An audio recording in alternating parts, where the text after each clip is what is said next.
We have a ton of new books coming out that are coinciding with the Rise of Skywalker. Plus, we have a Boba Fett story. Finally, we have Dr. Aphra's origins. Plus, we have some Star Wars adventures all this week in Star Wars.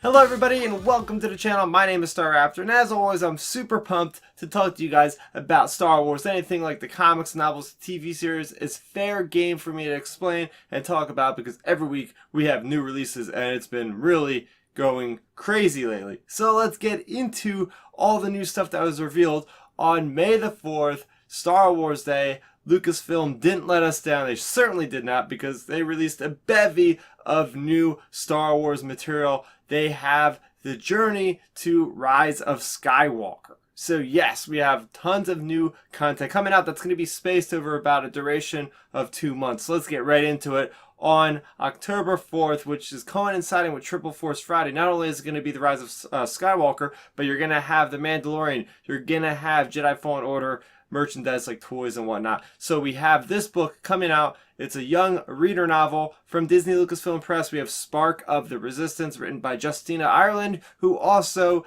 did the book of Lando's Luck, which I have a review for on the channel. So this book is going to go with Rey and with Rose, and they're going to explore this planet in between, mind you, the time period of The Last Jedi and the Rise of Skywalker, because we know there is a time jump in between those. Maybe a year, maybe more. We don't know exactly the specifics.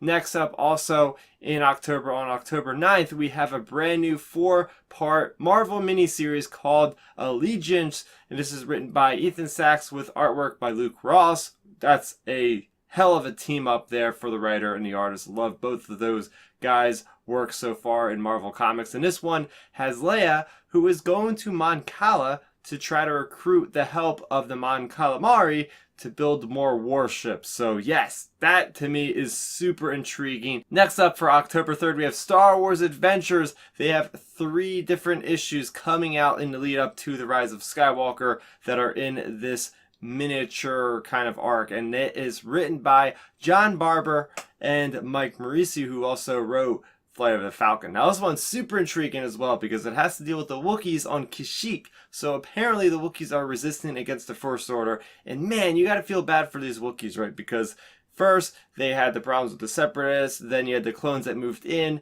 then eventually they turned into the Imperials and they enslaved the Wookiees, and then in the Aftermath trilogy you find out that Han Solo helps the rebels and they take back Kashyyyk, and now it looks like now the First Order is coming back to enslave the Wookiees again maybe, so these poor creatures cannot get a break. Next up we have the biggest one in my opinion. This is Resistance Reborn. This is being written by Rebecca Roanhorse, who I believe is new to Star Wars, at least in canon. This one comes out on the same day as The Mandalorian. That is right, it's coming out on November 12th, so it's going to be a very busy day for Star Wars fans, but super exciting. So this book is a full-fledged adult novel by Del Rey, and it's going to delve into that time period again between The Last Jedi and between the Rise of Skywalker time. And we have the characters, all the main characters are going to be in this. We have Rey, Finn, Poe, everybody in the Resistance. General Leia is going to be in this one, so there's not a lot we know about this, but they're going to be gathering allies, it seems like.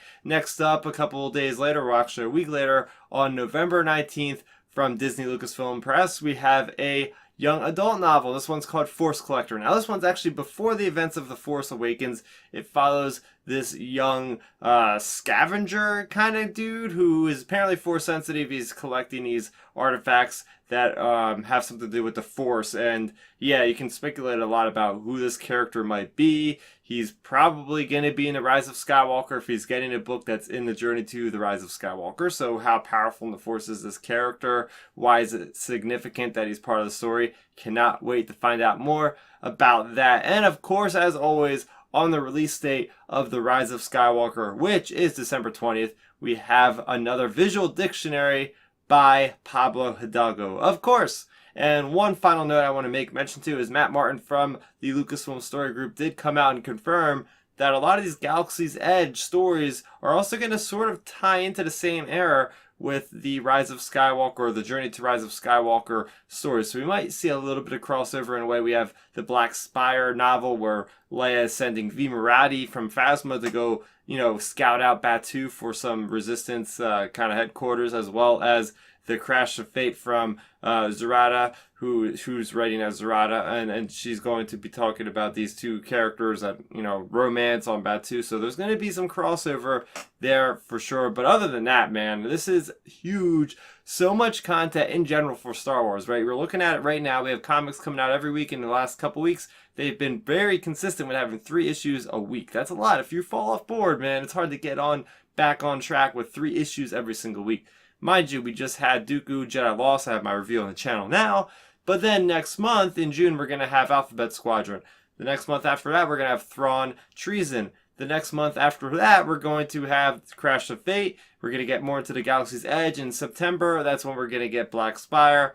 And here's all the books starting in October. So seriously, every single month, it's going to be awesome for us Star Wars fans that really like the novels and the comics. Alright, so moving into the comics, I want to talk about Age of Rebellion, Boba Fett #1. This is written by Greg Pak with artwork by Mark Lemming. And this is an awesome story, right? So we know Boba Fett as sort of the man with no name, and they've really done a great job with portraying Boba Fett in that manner. So this story all revolves around Boba Fett just doing his job, just a normal day in Boba Fett's boots. He's just going around getting his bounties, claiming his bounties, and that's it. So it's a great perspective piece on what Boba Fett is really up to when he's not on screen. He's on this Outer Rim planet, way in the Outer Rim, and we find out that this guy is causing trouble. And, well, it turns out that these people really need this guy gone because he's just causing just havoc. And, well, it turns out that Boba Fett actually does kind of become like the hero of the story, which I did not expect. Like, people are saying, thank you, Boba Fett, thank you. And really, when it comes down to it, it's all about him just with the bounties. Whoever's got a bounty, he's going to take care of it no matter what. He even, like, helps people out in a way where the one guy is actually, dying pretty much in the desert. He does give the guy water, so it shows a different side of Boba Fett where it's like, yeah, he does show compassion. He doesn't care who you are if you have a bounty on you. He'll kill you. But if if you're not actually one of his bounties, he'll help you out. I do like the whole entrance of Boba Fett. He arrives on this very mechanical beast that reminded me of a Lugga beast from Jakku in The Force Awakens. This mechanical Strider-looking thing, very interesting. But the whole fact of they're able to create a story where Boba Fett doesn't actually speak. Actually speaks one sentence at the very end. But everything is done by just how his posture is, his gestures, things like that, and getting perspective on him from other characters. I did like the idea that he's very notorious. Like, people know who Boba Fett is. They are very scared of Boba Fett, but they also know that he gets the job done. I like how they get into a bit of the bounty guild. There's a bounty guild. We kind of learn about that in The Mandalorian, so I'm thinking they're just kind of giving some information about the Mandalorian series coming out. Now we know there's a bounty guild, and if you cross the bounty guild, then they put a bounty on you, stuff like that. And the action was phenomenal. The artwork really complements this storyline where it's just, very dirty, very dingy, gritty environments. You see Boba Fett with his flamethrower, just the effects of the colors and everything else really makes this story pop. It really does. And with Boba Fett as a character that hasn't been explored, why don't we just get a mini-series of this? Like, seriously, this was an awesome story. If you guys are a Boba Fett fan, you will not be disappointed at all. We got a great IG-88 story before. So, yeah, Greg Pak, he really knows how to write bounty hunters in Star Wars, so I'm very happy this guy is actually going to be on the ongoing Star Wars comics because I think he's going to do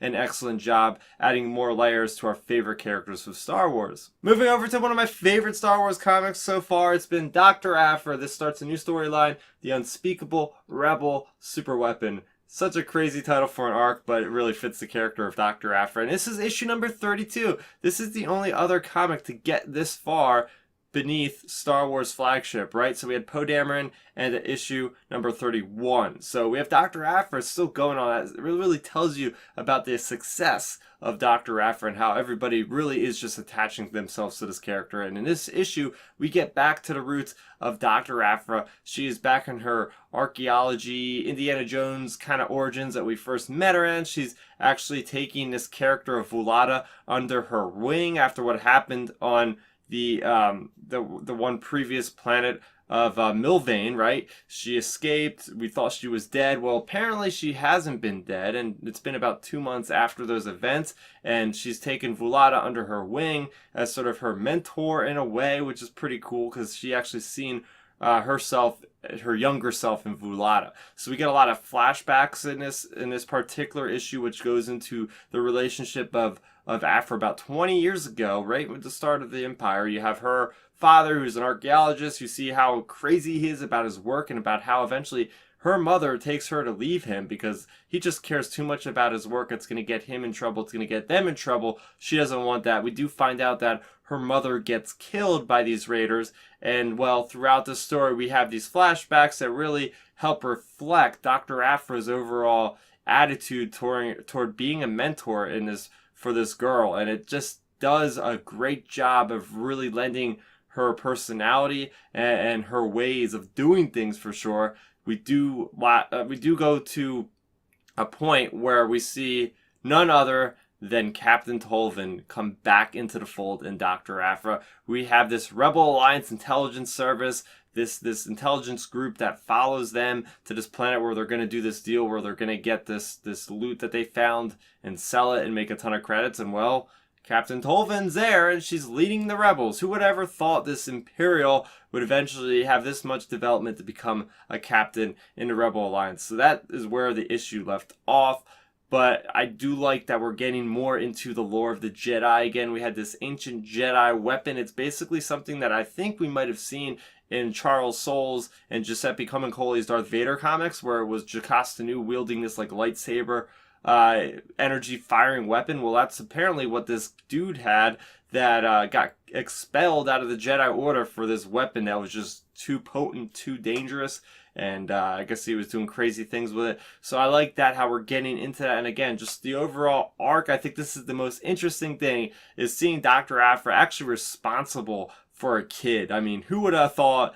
She already lashed out a couple times at this girl, so I think this is going to be one hell of a story arc for sure. Moving over to Star Wars Adventures, this is Star Wars Adventures issue number 21. So as always, we have two stories. We have, first off, Swoop Racers. So we have Chewie, Han, and Luke sent on a mission by Leia to get this material for the Rebel Alliance. They have to make a trade. They have the money. And it turns out that Han Solo isn't going to pass up a swoop race. So he actually takes half the money and goes and spends it on this entrance fee for the swoop bike. And then in the meantime, Luke is left to do this deal with this other guy and finds out, well, half the money's gone because Han took it. So this whole premise is that we think that Han is going to be able to make enough money back from the swoop race and have more to spare for this mission. And, well, things get a little bit dicey because people do realize that, Han has a bounty on him, and these people on the swoop bikes, they decide they're going to try to capitalize on it. So it does get into a bit of an action ride where you have Han just going on the swoop bikes. And I love swoop bikes, one of my favorite things. One of my earliest memories of Star Wars was playing Shadows of the Empire, that swoop bike racing level. Yeah, so really cool stuff there. And we find out that it's a happy ending when Han gets the money back and Leia doesn't know a thing, apparently. Now, the next one we have is the heist. It's on Tatooine. You see Wooher from the Maz Eisley Cantina. And we have this Chadrafan that I don't think was actually seen in A New Hope. But anyway, they are overhearing about this item that this guy wants and he'll pay a lot of money for. So anyway, this whole issue is basically about the Chadrafan, which is going to do all this stuff with the Imperials, try to dodge and weave, and they don't even realize that they're there because they're so tiny.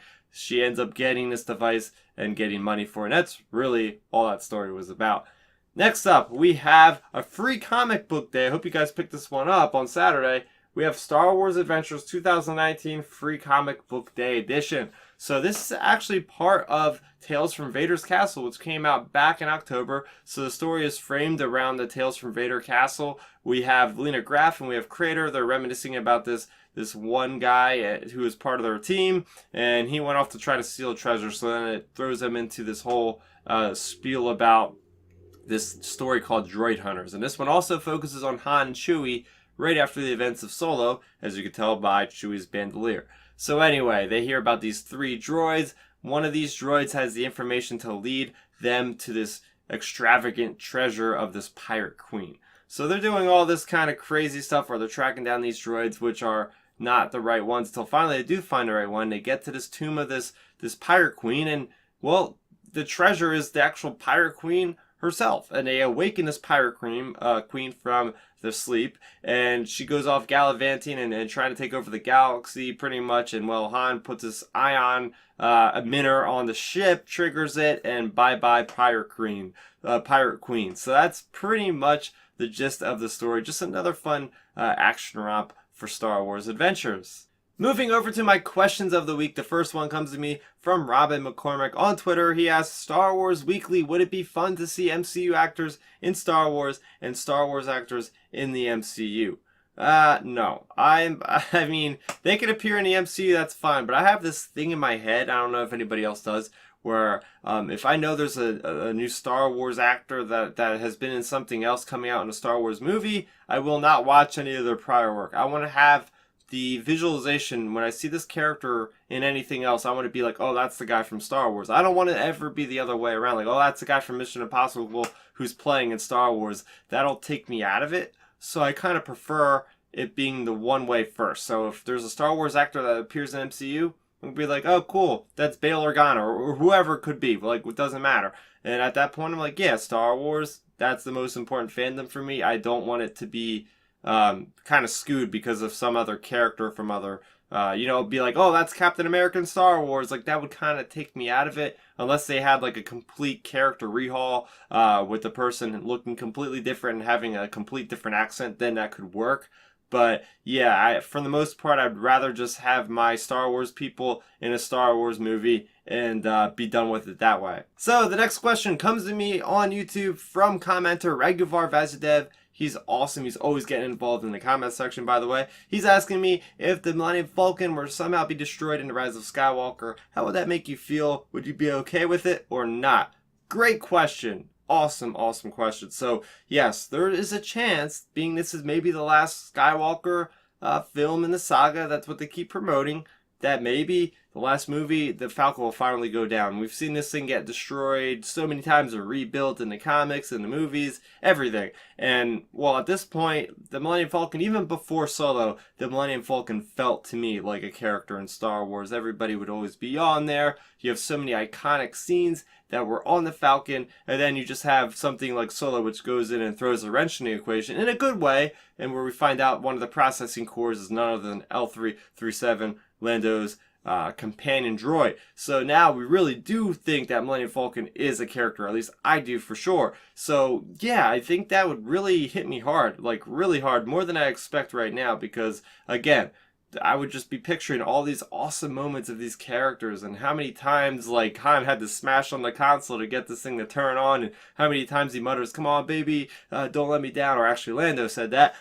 So lots of really awesome moments. Like, it is more than a location to me, and yeah, for sure, I don't think you can really say that, oh yeah, it wouldn't affect me at all, like, because that's just the most iconic ship in Star Wars, the most iconic ship in anything ever made. Like, the Millennium Falcon is so important to everything about Star Wars. So for sure, if you guys want to get your questions answered on my weekly Star Wars episodes, make sure you go ahead and either contact me on YouTube using hashtag Star Wars Weekly, or doing the same by commenting simply down in this very video with hashtag Star Wars Weekly. So next week, we can look forward to TIE Fighter issue number 2, as well as Star Wars issue number 66, and Age of Rebellion, Lando Calrissian issue number 1.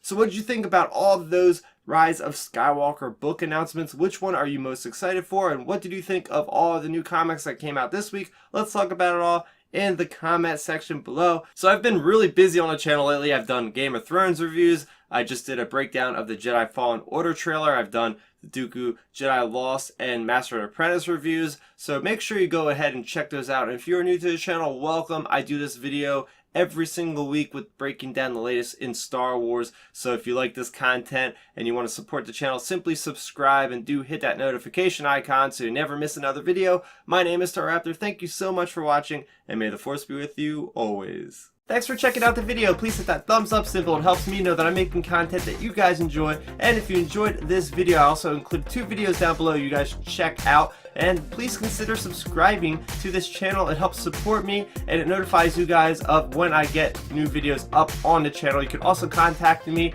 on Twitter, Facebook, and Instagram at Starrapter.